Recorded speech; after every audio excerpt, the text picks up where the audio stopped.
तर नमस्कार मंडळी, पुन्हा एकदा तुमच्या सगळ्यांचं मनापासून स्वागत आहे. तर 20 जूनला असतो वर्ल्ड किडनी कॅन्सर डे. तर त्यानिमित्त आज आपल्याकडे आहेत डॉक्टर भूषण सर. तर सरांचं मनापासून वेलकम. नमस्ते. तर सर, आता जास्त काही आपण चर्चा न करता मुद्द्यावर येऊन बोलूया की सर, मला थोडंफार तुमच्याबद्दल ही सांगा. तुमचं इंट्रोडक्शन एकदा आमच्या परिवाराला देऊन द्या एकदा. नमस्ते, मी डॉक्टर भूषण नेमाडे. मी कॅन्सर तज्ज्ञ म्हणून 2008 पासून नाशिक इथे कार्यरत आहे. मी माझं MBBS हे ग्रँड मेडिकल कॉलेज मुंबई इथनं केलं. त्यानंतर मी माझं MD कॅन्सरमध्ये हे मी प्रेस्टिजियस टाटा मेमोरियल हॉस्पिटलमधनं केल्यानंतर 2008 पासून मी नाशिक आणि नॉर्थ महाराष्ट्र या सगळं कॅन्सर पेशंट्सला सेवा देत आहे. ओके. तर सर, आता तुमच्याबद्दलही आम्हाला कळालंय बऱ्यापैकी आणि आमच्याकडे काही प्रश्न आहेत जे आम्ही तुम्हाला विचारणार आहोत. तर आम्हाला सांगा, किडनी कॅन्सरचे प्रकार कोणते कोणते? ओके. किडनी कॅन्सर ऍक्च्युली 3 प्रकारामध्ये असतो. किडनी ही 2 मेन घटक पासून बनलेली असते. एक असतं किडनी जी मेन पॅरेन्काइमा आहे आणि दुसरं कलेक्टिंग डक्ट, म्हणजे जिथनं आपण युरिन पास होऊन खाली येते. तर या दोन्ही ठिकाणचा कॅन्सर होऊ शकतो.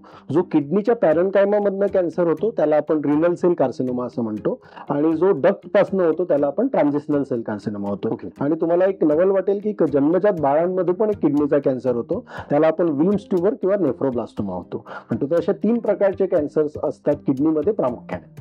ओके.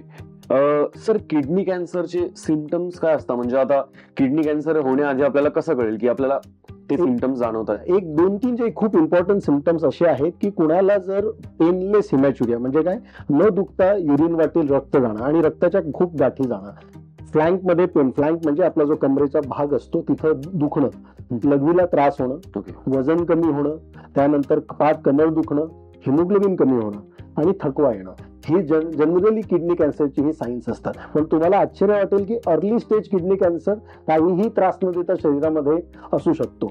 म्हणून माझं प्रत्येकाला सांगणं आहे की सिम्पटमची वाट न बघता तुम्ही तुमची जी बॉडी आहे ही रेग्युलरली चेक केली पाहिजे. साध्या सोनोग्राफीने तुम्हाला किडनी कॅन्सर डायग्नोज करता येतो अर्ली स्टेजचा. ओके. मला सांगा सर, आता जसं तुम्ही म्हणालात की सिम्पटम्सची वाट न बघता तुम्ही काळजी घेतली पाहिजे, कशा प्रकारची आपण काळजी घ्यायला? एक मी प्रत्येकाला असं सजेशन देतो की जसं आता हा किडनी कॅन्सर डे आहे आपण मनवतो, याचं कारण काय की आपल्याला अवेअरनेस व्हावं, जनरल पब्लिक त्यामध्ये जागरूक व्हावी. तर मी प्रत्येकाला सांगतो की आपल्या वाढदिवसाच्या दिवशी आपली बॉडी चेक करून घ्यायची. जर तुम्ही तुमच्या वाढदिवसाच्या दिवशी साधी पोटाची सोनोग्राफी केली तर कदाचित तुम्हाला किडनी नाही अशा अनेक आजारापासून तुम्हाला निदान होऊ शकतं. आणि वर्षामधनं 2 वर्षामधनं एकदा तपासणी करणं मला वाटतं प्रत्येकाला काही जड नाही.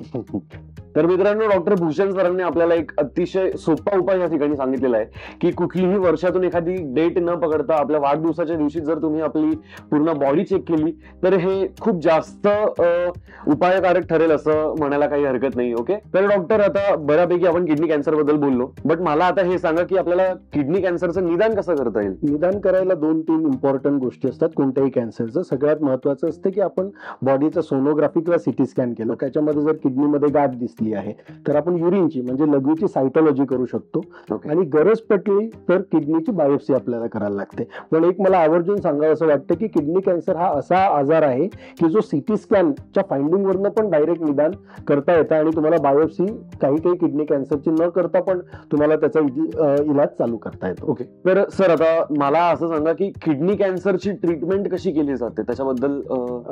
किडनी कॅन्सरचे प्रामुख्याने 4 स्टेज असतात, ज्याच्यामध्ये पहिली, दुसरी आणि तिसरी स्टेज. याच्यामध्ये सगळ्यात महत्वाची ट्रीटमेंट जी असते ती असते सर्जरी. चौथी जी स्टेज असते ज्याला आपण प्रगत स्वरूपामध्ये कॅन्सरचं निदान झालं असं म्हणतो. याचा अर्थ काय, किडनीच्या कॅन्सरने त्याची मूळची जागा जी किडनी आणि जो एरिया आहे ती सोडून दुसरीकडे जाणं, जसं हाडांमध्ये जाणं, लंग्समध्ये जाणं, लिव्हरमध्ये जाणं, हा आजार 4th स्टेजला असतो. तर या स्टेजला सर्जरी करावी लागते काही टक्के पेशंटची. बट यांच्यासाठी मेन जी ट्रीटमेंट असते ती एकतर इम्युनोथेरपी असते किंवा काही टॅबलेट्स असतात. एक रेडिएशन म्हणून पण एक पद्धती आहे जी आपण यूज करतो, पण ती लिमिटेड, किडनी कॅन्सरमध्ये फार लिमिटेड रुग्णांना आपण रेडिएशन देतो. मेजॉरिटी ऑफ द रुग्णांना सर्जरी, त्याच्यानंतर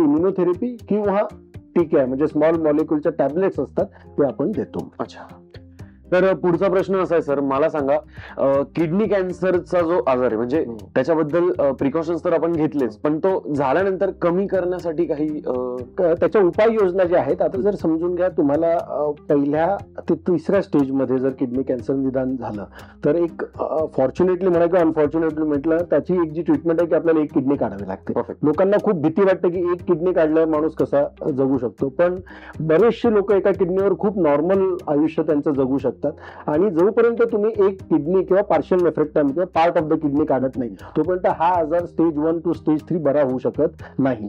आता कधी कधी असं होतं की आजार थोडासा वाढलेल्या स्वरूपात आहे, तुम्ही त्याला डायरेक्टली ऑपरेशन करता नाहीयेत, मग अशा केसमध्ये आपण थोडं त्याला डाऊन स्टेज करतो, म्हणजे त्याला थोडं छोटं करतो, इम्युनोथेरपी किंवा किमोथेरपीच्या गोळ्या देऊन, आणि मग त्याला जेव्हा ऑपरेशन शक्य होतं तेव्हा आपण त्याचं ऑपरेशन करतो. एक प्रामुख्याने जे खूप काही डेव्हलपमेंट झालं आहे किडनी कॅन्सरच्या ट्रीटमेंटमध्ये ते आहे इम्युनोथेरपीमध्ये. खूप वर्षापूर्वी किडनी कॅन्सरला 2-3 गोळ्या जर सोडल्या, उदाहरणार्थ सोराफेनिप ही एकमेव गोळी होती की जी लागू पडायची, पण तुम्हाला आश्चर्य वाटेल की मागच्या 15 वर्षामध्ये कमीत कमी 10 ते 15 अप्रूव्ड टॅबलेट्स किंवा इंजेक्शन किडनी कॅन्सर मध्ये झालेले आहेत आणि बऱ्यापैकी डेव्हलपमेंट म्हणा किंवा रिसर्च म्हणा किडनी कॅन्सरच्या ट्रीटमेंटमध्ये आज जगामध्ये होत आहे. ओके सर, माझा शेवटचा प्रश्न असू शकतो हा, आणि त्याच्यामध्ये मला सांगा की मोस्टली कुठल्या एज ग्रुपमध्ये हा जो आजार आहे किडनी कॅन्सरचा तो जास्त प्रामुख्याने दिसतो आपल्याला? जसं मी सांगितलं की किडनी कॅन्सरचा जो एक प्रकार आहे ज्याला विम्स ट्यूमर म्हणतात, हा जन्मजात बाळांमध्ये होतो, म्हणजे याचं मीन एज लेस दॅन 2 years 3 years आहे. बरेचदा तर कधी कधी असं होतं की स्त्रीच्या गर्भामध्ये सोनोग्राफीमध्ये बाळाच्या किडनीमध्ये गाठ दिसते. सो बरेचदा काही माझे असे पेशंट आहे, 1-2 पेशंट मी बघितले आहे की त्याच्यामध्ये गर्भामध्ये पेशंटला किडनी कॅन्सर झालेला आहे आणि मग त्याला आपण 2ऱ्या-3ऱ्या दिवशी ऑपरेशन करतो, त्या बाळाच्या 2ऱ्या-3ऱ्या दिवशी. तर किडनी कॅन्सर एक तर खूप कमी वयामध्ये होतो किंवा मग त्याचा जो मेन आहे ते 50 ते 60 नंतरचा हा आजार आहे. आणि या किडनी कॅन्सर हा पूर्णपणे स्मोकिंग रिलेटेड आहे. म्हणजे जे लोक स्मोकर आहेत त्या लोकांना किडनी कॅन्सर होण्याची शक्यता ही नॉर्मल लोकांपेक्षा खूप जास्त आहे. म्हणून ऍटलिस्ट तुम्ही स्मोकिंग कमी केली किंवा स्मोकिंग पूर्णपणे स्टॉप केली तर तुम्ही या किडनीच्या कॅन्सरला जो मोठेपणी होणार आहे त्याला तुम्ही आळा जरूर घालू शकता.